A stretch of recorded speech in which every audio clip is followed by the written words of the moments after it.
முதலமைச்சர் மு.க.ஸ்டாலின் தலைமையில் தொடங்கியிருக்கிறது அமைச்சரவை கூட்டம். அண்மை செய்தியாக பார்த்து வருகிறோம். துணை முதலமைச்சர் உதயநிதி ஸ்டாலின் உள்ளிட்ட அனைத்து அமைச்சர்களும் இந்த கூட்டத்தில் பங்கேற்றிருக்கிறார்கள். முதலமைச்சர் மு.க.ஸ்டாலின் தலைமையில் தொடங்கியிருக்கிறது அமைச்சரவை கூட்டம்.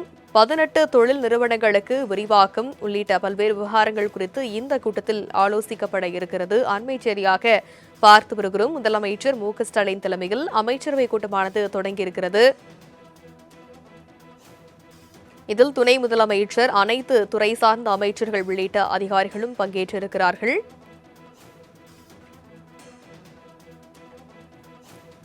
துணை முதலமைச்சர் உதயநிதி ஸ்டாலின் உள்ளிட்ட அனைத்து அமைச்சர்களும் இந்த கூட்டத்தில் பங்கேற்றிருக்கிறார்கள். அண்மை செய்தியாக பார்த்து வருகிறோம்.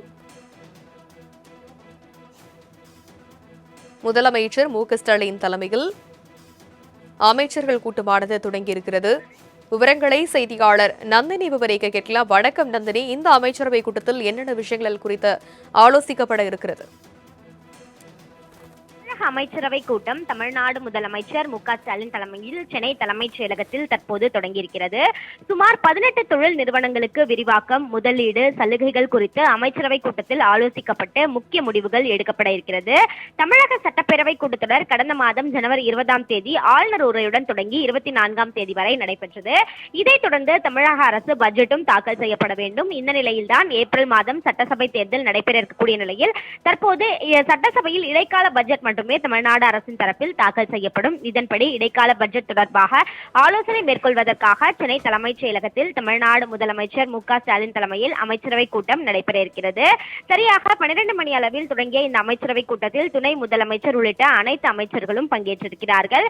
குறிப்பாக இடைக்கால பட்ஜெட்டில் இடம்பெறும் புதிய திட்டங்கள், அதற்கான செலவுகள், ஏற்கனவே செயல்படுத்தப்பட்டு வரும் அரசு நலத்திட்டங்களுக்கான தொடர் செலவுகள், தமிழ்நாடு உறுதியளிக்கப்பட்ட ஓய்வூதிய திட்டத்திற்கான நிதி ஒதுக்கீடு ஆகியவை குறித்து அமைச்சரவை கூட்டத்தில் முக்கிய முடிவுகள் எடுக்கப்பட இருக்கிறது.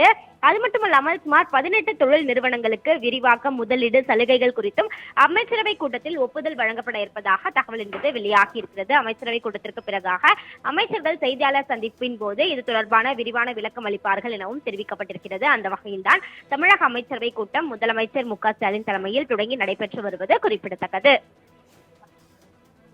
விவரங்களுக்கு நன்றி நந்தினி.